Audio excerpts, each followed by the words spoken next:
उपचुनाव में नतीजे आ गए हैं, जिसमें मैनपुरी की लोकसभा सीट पर सपा की डिंपल यादव ने एक ऐतिहासिक जीत दर्ज की है। डिंपल यादव ने रघुराज शाक्य को 2,88,461 वोट से शिकस्त दी। डिंपल को 6,18,120 वोट मिले। वहीं खतौली उपचुनाव में एसपी-आरएलडी प्रत्याशी मदन भैया चुनाव जीते। रालोद प्रत्याशी मदन भैया ने बीजेपी उम्मीदवार राजकुमारी सैनी को 22,166 वोटों से हराया। तो वहीं रामपुर में बीजेपी का परचम लहराया। रामपुर विधानसभा सीट पर बीजेपी प्रत्याशी आकाश सक्सेना ने जीत हासिल की। वहीं आजम खान के गढ़ में बीजेपी ने कमल खिलाया।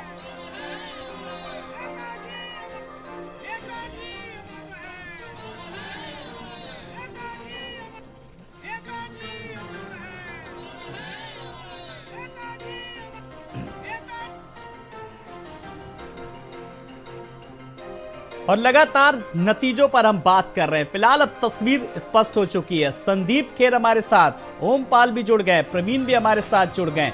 सबसे पहले हम चलेंगे रामपुर में, जिस तरीके से बात करेंगे अपने संवाददाता से। ओमपाल, ऐसा पहली बार है जब बीजेपी ने रामपुर शहर सीट पर जीत हासिल की है। देखिए दोपहर आते आते किस तरीके से तस्वीर बदली।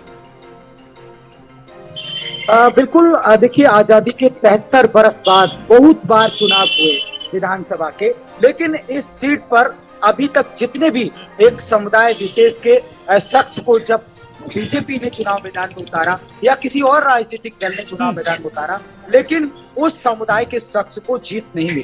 लेकिन इस बार एक समुदाय के शख्स आकाश सक्सेना ने यहाँ पर भारतीय जनता पार्टी का कमल खिलाकर खुद के लिए, पार्टी के लिए, पार्टी के मंत्रियों के लिए और यूपी के जो सीएम है योगी आदित्यनाथ की जो प्रतिष्ठा बन गई।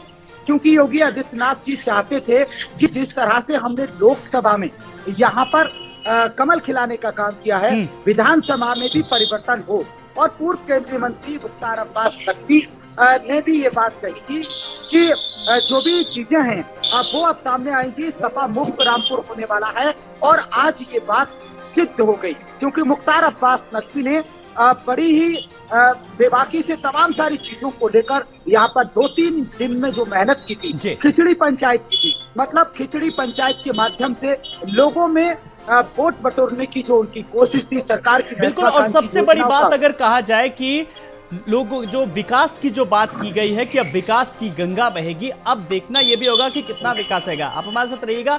हम मैनपुरी संवाददाता के पास अपने चलेंगे, प्रवीण के पास। प्रवीण, लगातार जिस तरीके से बात करें तो मैनपुरी को लेकर के, चुनाव को लेकर के लोगों की नजरें थी, या यूं कहें कि पूरे देश भर की नजरें थी। कुल मिलाकर के ये जो सिनेरियो जो बना, साफ तौर पर कह सकते हैं कि सियासत पर विरासत कहीं ना कहीं भारी पड़ी।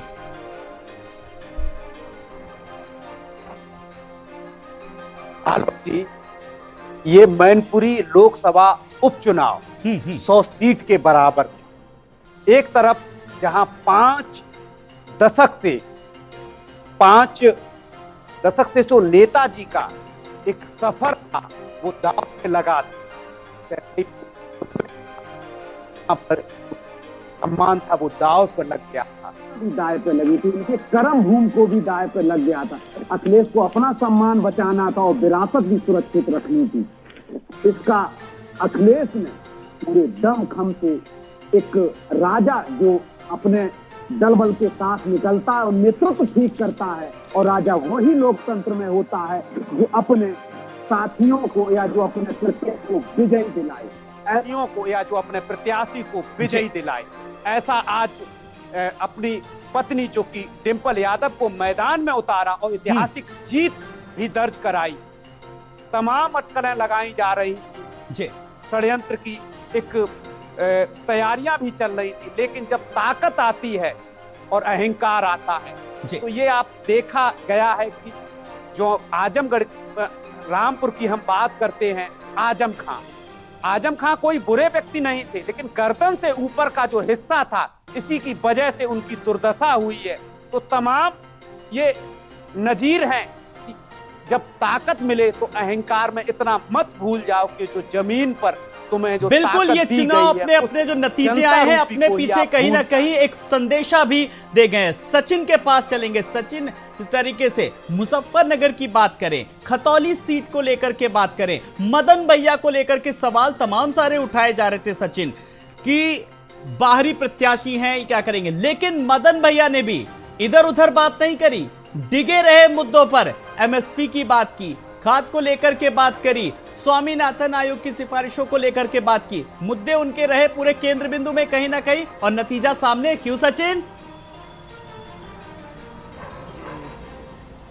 बिल्कुल आलोक, आप ठीक कह रहे हैं। विपक्ष के सवाल सिर्फ एक ही था कि वो बाहुबली होने के साथ साथ भारी प्रत्याशी है, लेकिन इस खतौली उपचुनाव में जो आज परिणाम आया है उसने सभी को चौंका दिया है, क्योंकि बीजेपी की पहले से दबदबा रखने वाली ये खतौली सीट अब बीजेपी के हाथों से चली गई है।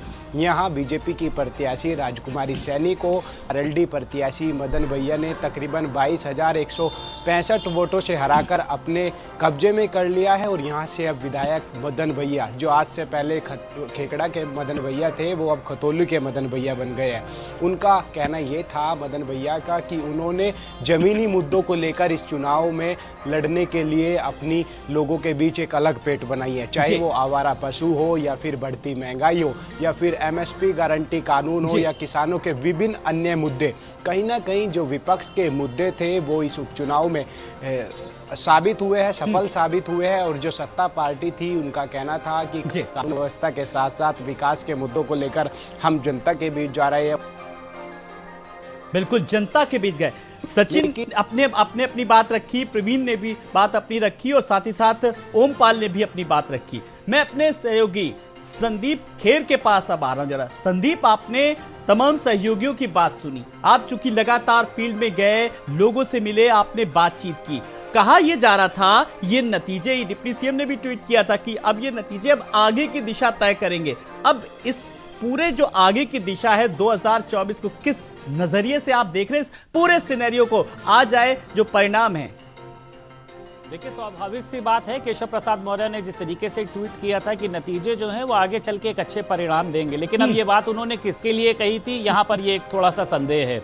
देखिए, दो सीटों की बात कर ले, यानी रामपुर और खतौली की, वहां पर विधानसभा का चुनाव था, और उसी के साथ साथ मैनपुरी में लोकसभा सीट को लेकर जो चुनाव था, एक बड़ा चुनाव था। देश की नजरें टिकी हुई थी इस चुनाव पे। क्यों? क्योंकि मुलायम सिंह की यादव की जो विरासत है उसको लेकर उनकी बहू यानी डिंपल यादव आगे चल रही थी।